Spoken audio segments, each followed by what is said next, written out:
I'm going to try really hard not to get angry in this video. But considering I'm on the 6th, maybe 7th take, I in particular like my chances. So, first and foremost, I am not a doctor. I'm not a nurse. I am, however, someone who's worked in health and social care for the better part of a decade. Very nearly a decade now. I have a number of qualifications under my belt, but I want to make this perfectly clear. If a doctor or a nurse says something that contradicts what I'm saying, ignore me. Do what they say. If, however, Boris Johnson says something that contradicts what I say, don't listen to the fucking idiot. Again, can you feel the anger of how incompetent the buffoon? So, first and foremost, washing your hands. Yes, wash your hands.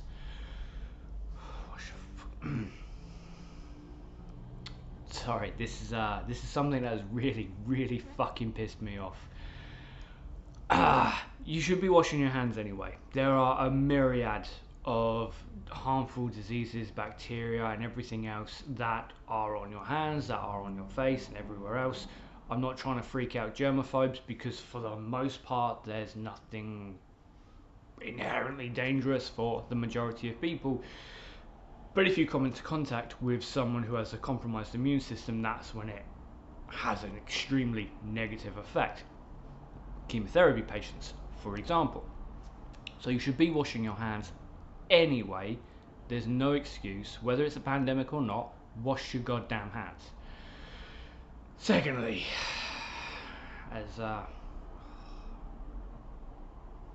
Boris Johnson is so... This is an airborne pathogen. The coronavirus is an airborne pathogen. Meaning, I've just washed my hands. I'm in the flat. Someone's sat next to me. They've now got the coronavirus if I'm a carrier. So, don't be coughing out into the open air. Don't be sneezing out into the open air. Use the corner of your elbow, like that.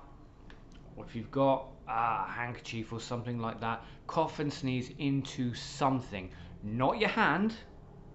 If you haven't got anything, again, use your elbow. But don't just cough and splutter out into the air. For it. There we go, bike has gone past. Again, because it's an airborne pathogen, that is how this thing is spreading. It's not spreading through handshakes, but again, do wash your hands. The other part is actual infection. Now, the majority of people saying that you shouldn't worry about this isn't necessarily right, because you will be fine. The majority of people will be fine. If you catch it, there's a large percentage of people who won't even know that they have it, which is dangerous. And there are other people who may experience something like a mild flu, or even something a little more severe than a mild flu. But here's where the dangerous part is. If you have it and you don't quarantine yourself, or let's say you're dumb enough to go to the hospital,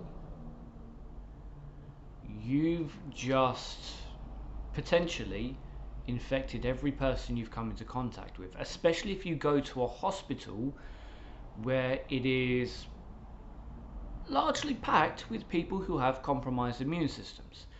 And that is what we all need to be thinking about right now. Not going out and buying 10 ton of fucking toilet paper, or hoarding all the hand sanitizers so no one else can wash their goddamn hands with an airborne pathogen. I don't want it to seem like I'm angry at people in general. I am legitimately fucked off at the Prime Minister and his piss poor response. His disgraceful communication with the rest of the country. That's what I'm angry at. So if you are one of these people and you went out and you bought a shit ton of toilet paper, come on, man, don't do it. I'm not angry at you, but just don't, because there are people who now can't get it. Anyway,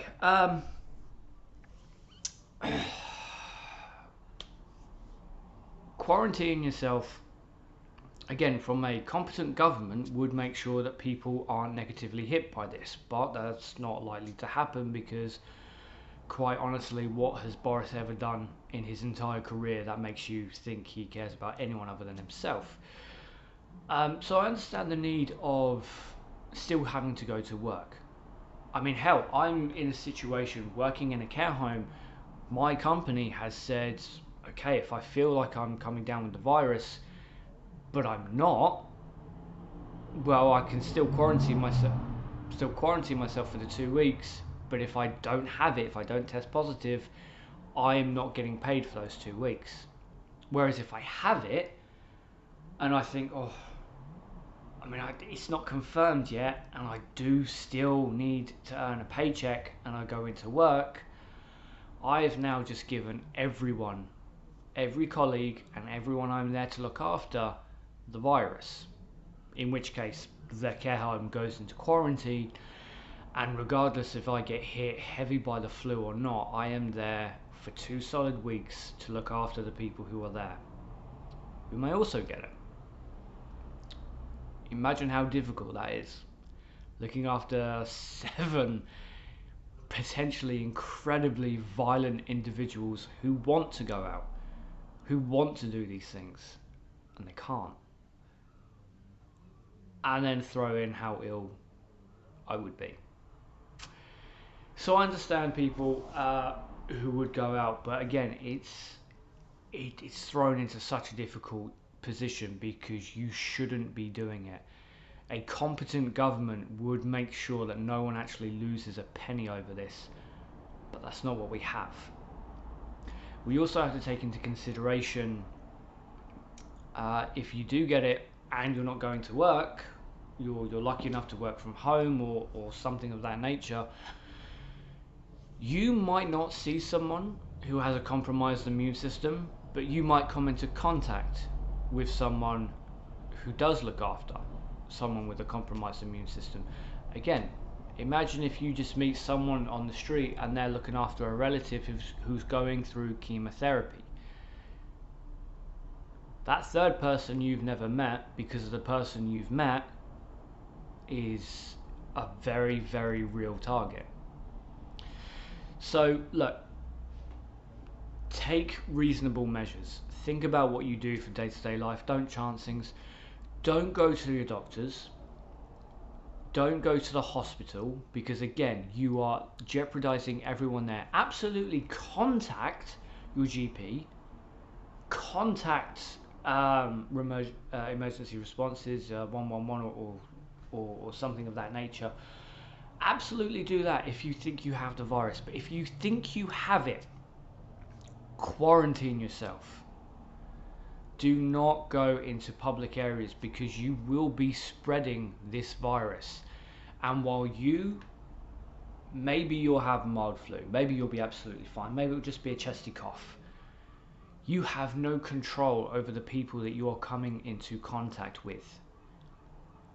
That is what potentially is going to cause a lot of deaths.